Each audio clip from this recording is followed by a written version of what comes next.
Hello everybody and welcome back. Today I'm going to show you how to make a dome out of foam plus other pattern making techniques right here on the Evil Ted channel.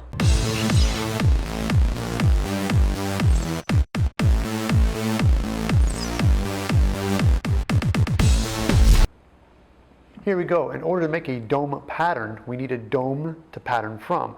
Today I have an acrylic dome, a 12-inch one I have here in my shop. And the next step we're going to do is cover this guy with aluminum foil. Now, on the dome, what I like to do, as you guys can see, I'm only going to do half the dome. I'm not covering the whole dome, just the half of it. And now I got the aluminum foil on here. Just to make it a little bit better, I have a tongue depressor. I'm going to go through here and just kind of rub all the little wrinkles out. Because we're going to put duct tape on this, but I want to try to minimize as much as the aluminum foam wrinkles as I can. So I just take a little bit of basically just burnish it down. Now for the duct tape. And I'm going to start with the closest I can guess to the center here. And with the duct tape, always try to put it on and kind of smooth it out as you go so you don't get out. To minimize as much wrinkles as possible. Now our dome has been foiled and duct taped and ready to go. The next thing we have to do is do our cut lines for the pattern. What I need to do is I need to do a center line. It has to be dead center. I am sure there's a mathematical equation to doing this correctly, but what I've done is taken a piece of hardstock paper and just traced my dome pattern onto it, taken it, folded it in half, as you can see, to get my center line, and then I added pieces of tape on the edge to extend my line, because once the dome's on there, I'll be able to see my edges. And so, what I do next is I take, before I mark my lines, I put a little piece of tape on both sides here. And drop my dome on top, line it up. And I put some little tape on the sides, so I know when I lift this up, this will stick to my, my dome on both sides. And the reason I do that is because when I go to move it to make my marks, it will not move on me. So right now I'm going to make a line on this side. This is my dead center on this, right here. I turn the pattern, as you can see, it's moving with me. And make a mark on this side. Before attempting to line up the entire line across the dome, I like to take a triangle. Right here I have a plastic triangle, and I'm going to start my start line on the side of the dome, and therefore I guarantee this line is square. So I line up to the table, take my Sharpie, and I bring it up just ever so slightly. It won't be able to go all the way, but I want to just go enough to where I know it stays straight. So these, I'm going to do this on both sides, the marks. Therefore, when I line up my flexible straight edge, I have these lines to go off of. All right, now that we have our marks on both sides, we're going to line up our center line. And now I have a flexible ruler. For you out there who don't have a flexible ruler, you can definitely do this with hardstock poster board or a piece of plastic, but definitely have something you can just draw a line on. So what I'm going to do right now, and I have a grip clip. You can find these at hardware stores. This is really kind of a nice strong one. And I'm going to clip it really close to my line, like so. And the key is make sure that this edge of your ruler stays square to the edge of the dome. Because we lined up on our line, now what we're going to do is very carefully keep on that line and follow it over with the ruler right to the other side of the line. And now with that, take our Sharpie and continue the line all the way across.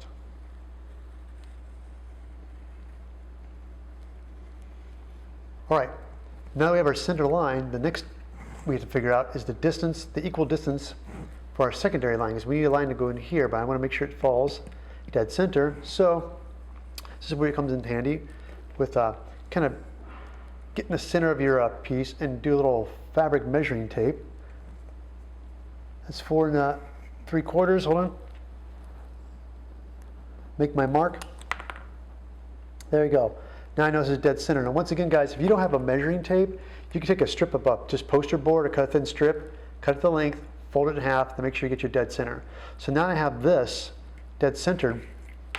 Now I just have to line this up to the corners here. Now I'm going to show you how to go about making this line connection. Again, we're going to use the flexible ruler. I'm going to need 2 clips, 2 springs. I have a big one and a small one, so I have in my shop right now. What we do is take this flexible ruler and I'm going to line up on my corner edge right here. and make sure my ruler stays. I'm going to clip it right here, like so. Got it? And now when I go to line it up, I'm going to come across and come across your mark. That's where you know you're dead center, right here. Got it lined up here. I can see it kind of run right to the corner. Take my clamp. Got it, right there. Now, make my line. Therefore, I know this falls dead center of my pattern. Now for my favorite part. This is what to make registration marks, or better known in the industry, notches, hashtags, whatever people want to call them. What we're going to do is I got to line, make some marks, so when we go to cut this off, it's going to line back up. And what I like to do is make sure when I do these lines, I don't want them to be in any kind of similar pattern. Like I'm going to go right down here, but this is going to be right here. This one here. Here. When I go to do the lines up here, I'm going to do them in the center of this line. So what I want to, the reason I do them, I want to make sure they look different so there's no confusion. I kind of try to make them look different. So I'm going to spread them out just a little bit differently up here and do them in between here. And I'm going to call this edge, this is going to be part 1. So put a 1 in it. This will be part 2. And this edge here, I'm going to label A. This is the A edge. So along this edge, on the top edge, label it A. So this will all make sense here in a second, guys. Now down here, this secondary edge, we're going to label this B. This is going to be the B edge, all right? Now with a B edge means that B is going to go to B. So the reason I put a B here, now I put a B down below here. So you have 1 and 2, and therefore you have a BB edge. You know these two edges are going together, so you don't confuse this edge with this edge. And trust me, you guys, cut these things and come apart. It gets confusing. So it's always good to label everything. We got it, so let's go ahead and take our X-ACTO blade and let's cut this pattern off. And of course I put a brand new blade in there, so this won't be a problem. And here they are, the pattern pieces. Now, the next trick we have to do, let's go and start with number 1 here. If you notice, when you lay these patterns, they have a little bit of a curl to them. Now normally back in the days I used to cut these and make them go flat, but what I'm going to do this time is take your pattern, all right, and we're just going to rub it out flat. Full curl, just what you're going to do is going to press it out and rub it. Matter of fact, I'll take a tongue depressor if we can. We're just going to make this go nice and flat. Now that they're flat, we're going to go ahead and cut our registration marks. Just kind of line up top of that Sharpie line and just do it the same thickness as the Sharpie line.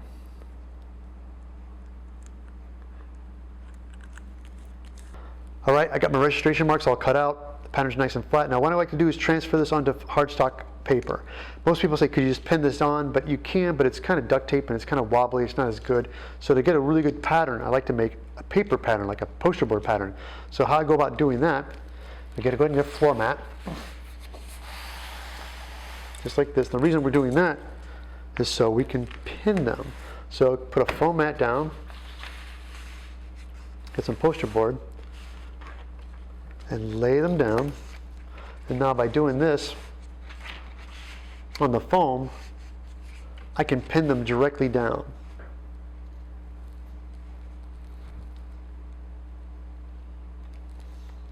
I got it all properly pinned down. Now to trace. Okay, our poster board patterns are ready to go. Now I have the information, 1 and 2, I had to write and take the same information and flip them over, as you can see, and I made the other side left. So we're going to cut a total of 4 foam pieces to make our dome. So let's start cutting. There we go. We have our foam now. We have our number 1 left and right, and our number 2 left and right. Now the thing we're going to do next, before we assemble these, we have to put that curl back in. In the aluminum foil, there's that slight curve in the pattern, so we're going to reproduce that by heat forming that. I'm going to use the foam anvil. This is a wood base with a 1-inch wood dowel rod on it and a 3-inch acrylic dome. And I'm going to go ahead and get my foam and a trusty heat gun to heat this up. And all we have to do is put that slight curl back into it. Now for all you people out there who don't have an anvil, you can definitely use a heat gun and curl this on your knee. What I do is heat this up. And just rock it on there, push down, get that curl in there. And there it is. That's all you need, that slight curve. If you guys like this heat forming trick, you can check out this video I have on heat forming foam. Now, let's go ahead and do the other 3 and prep these guys for glue. We have all 4 pieces heat formed and ready to go. As you can see, I have my gloves on, which means I'm going to glue. So I'm going to start with these 2 edges. I'm going to start with the 2 A's and apply glue. As a matter of fact, this video right here, I go into detail on how I like to apply the glue and the techniques I use to making clean seams. While that's going, let's go ahead and start applying the glue. And line them up. The cool thing is that once we flip this pattern over, we know it's perfectly symmetrical. So we can line them up. Take the time and do 1 edge at a time. Or at least the base of the contact edges. I always like to run my thumb on the top of the edge to make sure it stays flush. Therefore, it prevents, the flusher you make it, the less sanding you have to do. There we go. We've got our 2 A's together. Let's now jump onto the side B.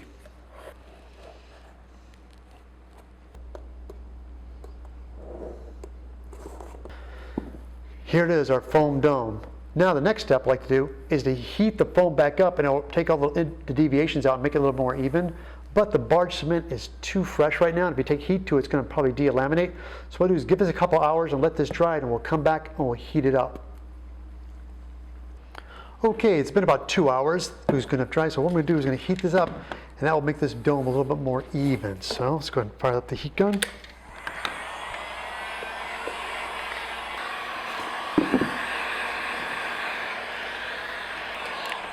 There you go. You guys can see it now. See how the little imperfections have come out, and the heat's kind of made it go back to this real nice dome form. So see, there it is, a nice round smooth dome. And that's how you make a dome out of foam. Now if you have a shape or something you would like to make and reproduce into foam, for example, I have this shoulder piece I made for a costume years ago. This is a fiberglass, and I'd like to reproduce this into foam. So I'm going to show you the technique and how I go about doing that. Well, first, cover it in foil.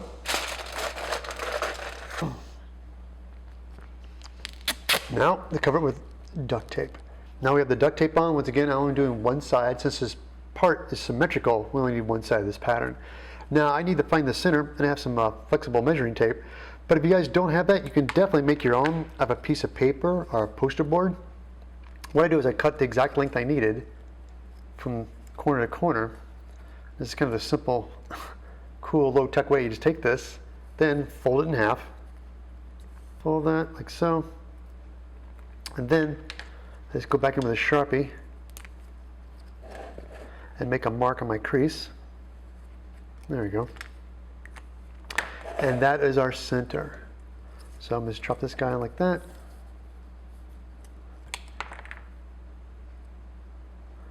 There is our center. And from there, I'll just take a straight edge, line it up, make a line right down the middle. Now we have our center line. When making a pattern, I like to do, since this is going to be symmetrical, going to make a dead center. So now we got that line.